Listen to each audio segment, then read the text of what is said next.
Olá, pessoal de Franco da Rocha e arredores, tudo bem com vocês? Eu sou o Celso Cardoso e esta é mais uma aula da Oficina de Teatro 50 Mais da Secretaria Municipal de Cultura de Franco da Rocha.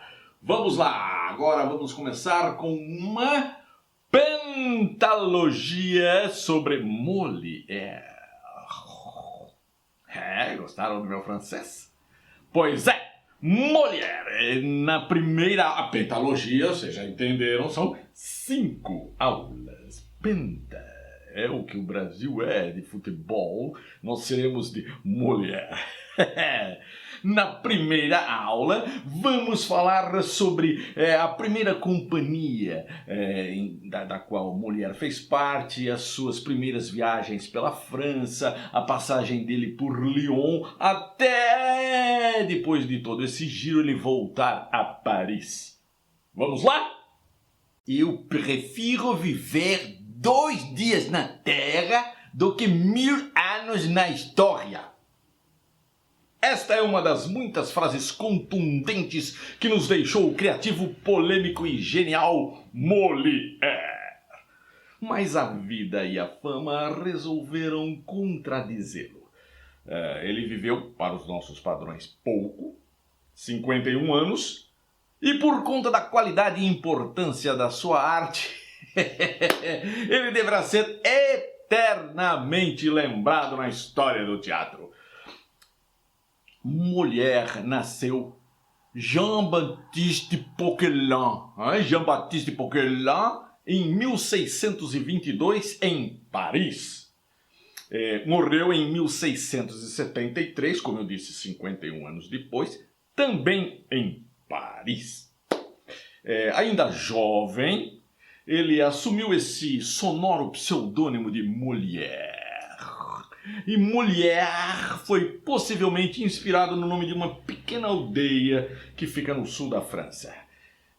Molière ficou órfão de mãe, ainda criança, e quando adolescente ele já era visto com frequência representando nos tablados montados nas pontes sobre o rio Sena, em Paris. Seu pai era tapeceiro, mas não era um tapeceiro qualquer, era um tapeceiro muito importante. Quando Molière fez 18 anos, seu pai passou-lhe o título de tapecier du roi, ou seja, tapeceiro do rei. Junto veio mais um cargo na corte, valet de chambre. Aqui no caso, eu não estou falando de valete, aquela carta do baralho, não.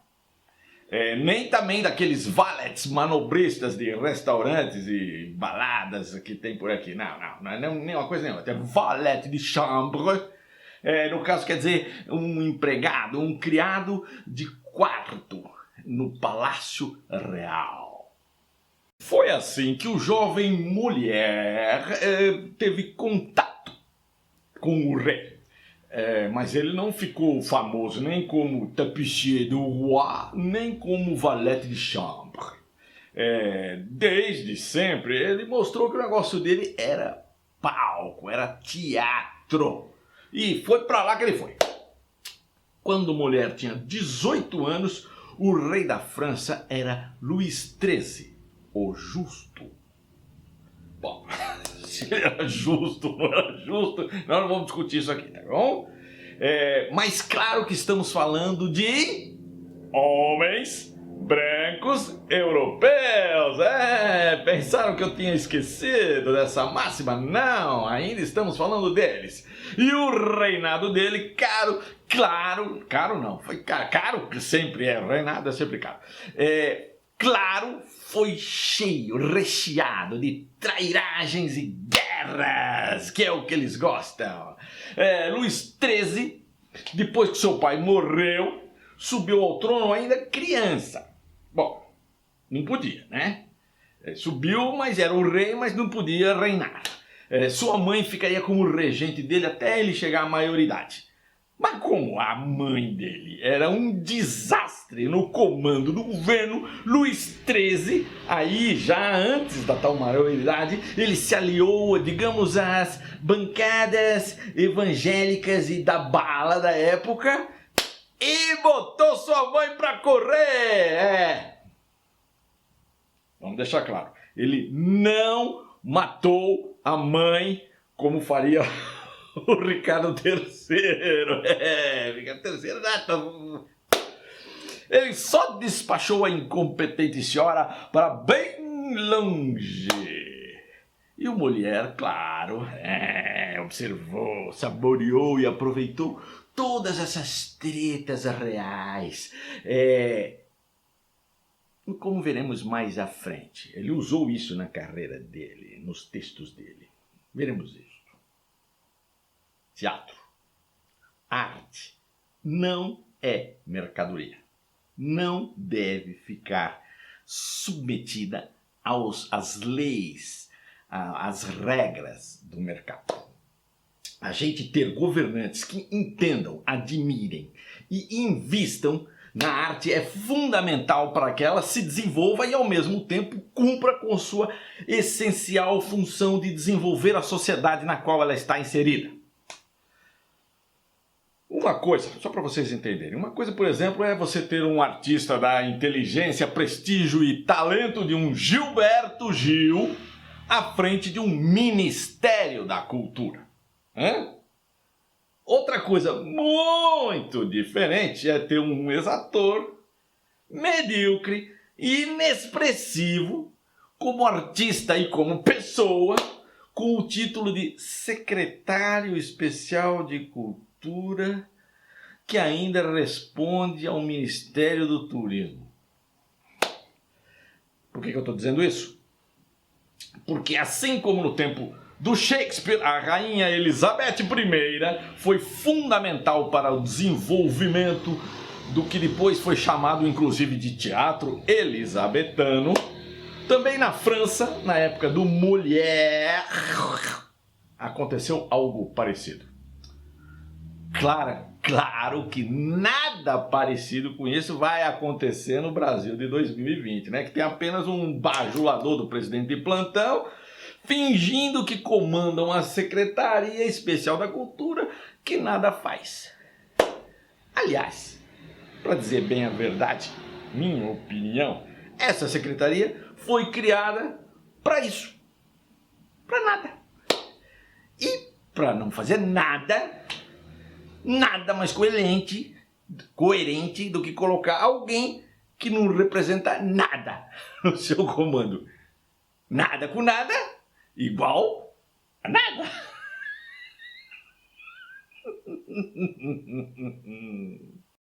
As atividades artísticas e as artes cênicas em particular, como se sabe, em muitas ocasiões foram perseguidas, são censuradas, caluniadas, boicotadas. Na França, lá do século XVII, não foi diferente. Mas Luís XIII, que era o rei quando Molière tinha 19 anos e estava iniciando a sua vida artística, assinou uma declaração em defesa dos profissionais de teatro, hein?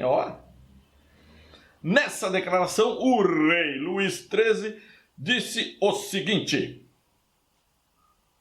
no caso dos referidos atores regularem as ações do teatro a ponto de ficarem totalmente livres de impurezas, queremos que seu exercício, que inocentemente pode divertir nossos povos de várias ocupações malignas, não possa ser imputado a eles a culpa nem a preconceitos à sua reputação no comércio público. Na prática, esse documento assinado pelo rei significou um grande incentivo aos artistas de teatro. Assim, audacioso e atrevido, já aos 21 anos, olha só, bem jovenzinho, Molière já entrou como sócio de uma nova trupe teatral. A Illustre Théâtre foi fundada em 1643 e tinha 10 sócios. É uma trupe, né? Entre eles o jovem Jean-Baptiste Poquelin, que ainda não tinha adotado a esta altura o codinome Molière. Tinha também a sua namorada, a Madeleine Béjart. Sobrenome importante, hein? Entre os demais 8 sócios, faz barulho, tinha também um irmão dela e uma irmã dela. Também tinha uma parte familiar, que era irmão e irmã da Madeleine. Importantíssimo. Dos 10 sócios da trupe, 6 eram homens e 4 mulheres! Abre parênteses. E eis que finalmente estou falando de mulheres nas companhias de teatro, mulheres no palco! Isso começou lá no longínquo século XVII. Mas não é muito para comemorar isso, não. Bom, nas nossas aulas nós começamos falando mais ou menos quando, né? Começamos lá em 500 antes de Cristo. E na Optologia Shakespeare, que a gente terminou na aula passada, já estávamos em 1600. Ou seja, mais de 2000 anos falando da história do teatro sem mulher no palco. Mulheres nos personagens, sem dúvida alguma. Personagens maravilhosos, muitas delas protagonizando as histórias, muito importantes, como personagens, não atrizes no palco. Finalmente a gente vai chegar agora no século 17, com mulheres no palco pela primeira vez. Não foi com mulher, mas foi nesta época, né? E assim, né? Hoje em dia, em que as mulheres estão batalhando para obter direitos iguais, equivalentes aos homens em todos os campos, em todas as áreas, o que eu concordo plenamente, ainda temos homens brancos e héteros dizendo que toda essa reclamação, toda essa luta é mimimi. Esses homens que são partidários do mumumu, eles passarão. Para mim esse assunto é tão importante que eu não sei quando, mas aí logo mais à frente eu vou fazer uma aula especial para falar da mulher no teatro, de como ela conseguiu finalmente pisar ao palco e a importância que ela tem gigantesca na história do teatro contemporâneo. Fecha parênteses. Voltemos à primeira trupe de Molière.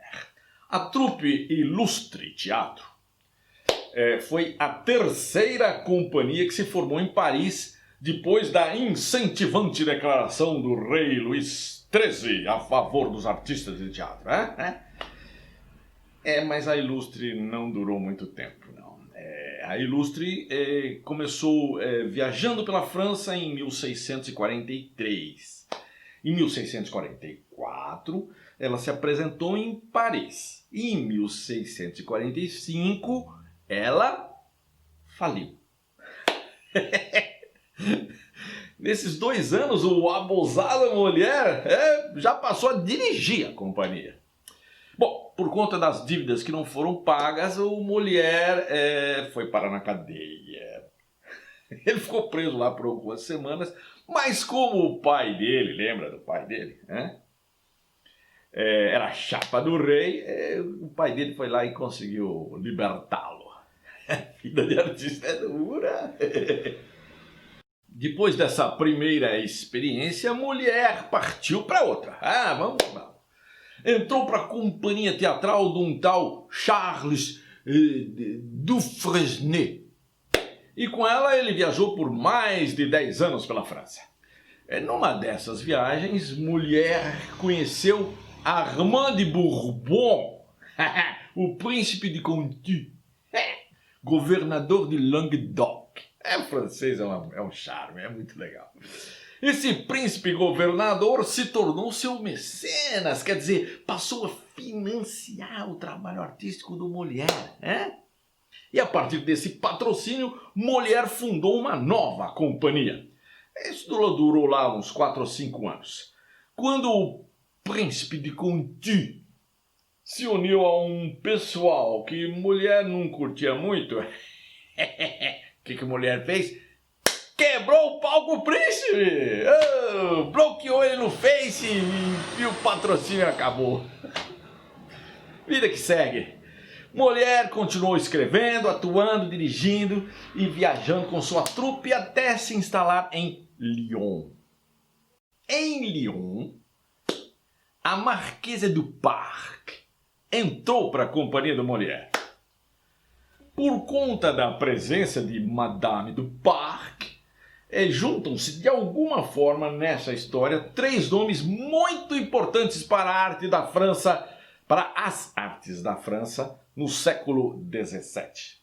Molière, Corneille e Racine. Pierre Corneille. Corneille foi um dramaturgo francês especializado em tragédias. Foi chamado de fundador da tragédia francesa e escreveu peças por mais de 40 anos. Jean Racine. Racine foi um poeta trágico, dramaturgo, matemático e historiador francês. Corneille e Racine são os maiores dramaturgos clássicos da França. Pois é, entre esses 2 gigantes dramaturgos, Corneille e Racine, entrou a Madame du Parc. Corneille se apaixonou por Madame du Parc, que se enroscou com Racine. Aproveitando a proximidade com Molière, Racine mostrou-lhe um texto. Molière gostava de tragédia. Uma tragédia que ele havia escrito, o Racine. Molière não chegou a montar essa tragédia, mas ele gostou tanto que incentivou o Racine a continuar escrevendo.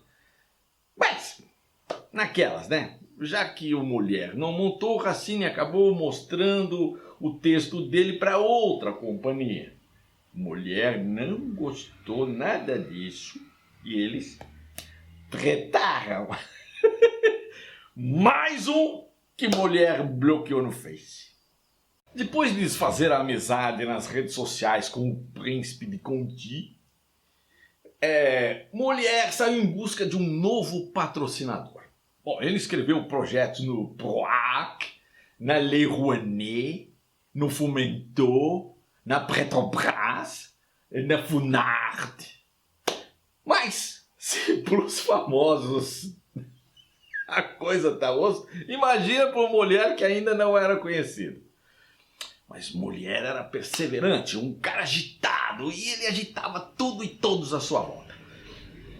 Mesmo tendo desenvolvido bastante seus trabalhos como ator, autor, diretor e empresário em Lyon, depois que brigou com o Conti, resolveu mudar de ares e foi para Paris.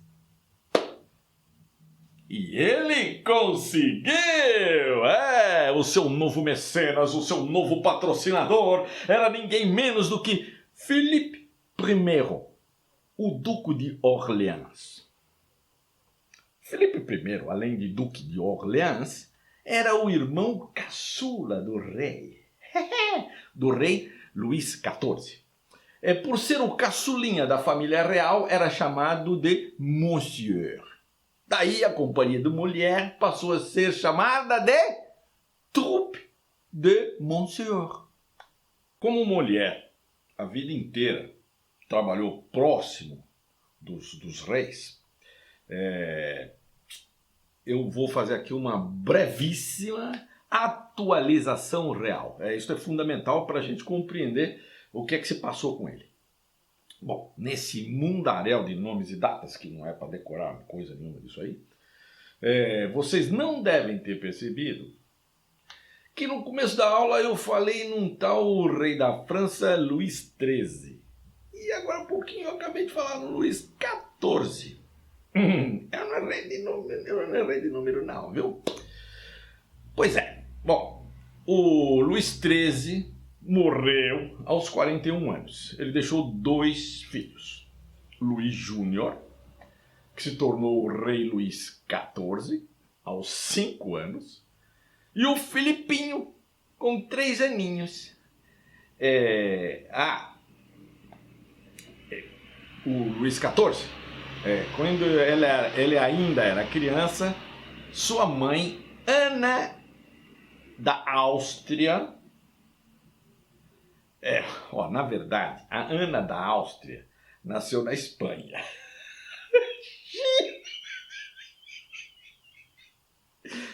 É uma doideira. É assim mesmo.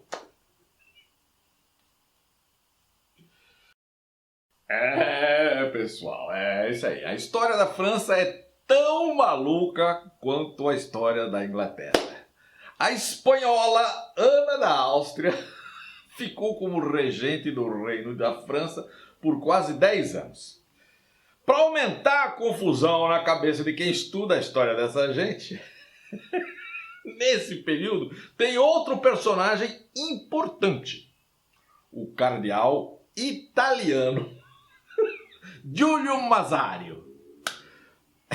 É uma torre de Babel, né? Bom, então o Molière viveu nesse tempo, com essa gente maluca, com essa confusão toda, e também sob o reinado de 2 Luíses, o Luís XIII, aquele que fez aquela declaração importante em favor dos atores, e o Luís XIV, que foi um rei que não morria nunca, morreu um monte de gente, e o Luís XIV estava lá. Só para fechar essa atualização real, 2 questões importantes. Primeiro, na França a religião oficial era a católica. Tanto que um cardeal italiano foi um importante conselheiro do reino. Segundo, durante o reinado de Luís XIV, a França tornou-se líder das potências europeias, isso depois de participar de várias guerras e vencê-las, claro. Resumo da ópera: Molière agora estava em Paris e com um novo patrocinador. Mas isto é assunto para a próxima aula. Cuidem-se e divirtam-se. Au revoir.